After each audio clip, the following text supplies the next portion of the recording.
আমাদের তো এতদিন পর দেখা হলো। হ্যাঁ তো। আর তুই কথা না বলে আমার সাথে ফোন ঘাঁটছিস। আরে 2 বছর তো হলো রিলেশনের, আর কত কথা বলবো। কাল রাতে তুই গুড নাইট লেখার পর ঘুমাসি না? কেন? না, তোকে দেখলাম তুই অনলাইন এসেছিলিস। হ্যাঁ, তুই কতটা টক্সিক হয়ে যাচ্ছিস দিনকে দিন। টক্সিসিটির মধ্যে হ্যাঁ, কি আছে? আমি কখন অনলাইন থাকবো সেটাও এখন তোকে বলে দিতে হবে।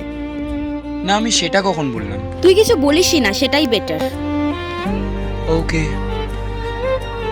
শোন না, ও এসে গেছে, আমি রাখছি, পরে কথা বলবো। কে? মা। মা। ও, তাহলে তো আমার সাথেও আন্টির কথা বলাতে পারতিস। রেখে দিলি কেন ফোনটা? এমনি। সত্যি কথা বল, তুই আমাকে চিট করছিস? ছাড় আমার হাতটা, আমি বাড়ি চলে যাচ্ছি।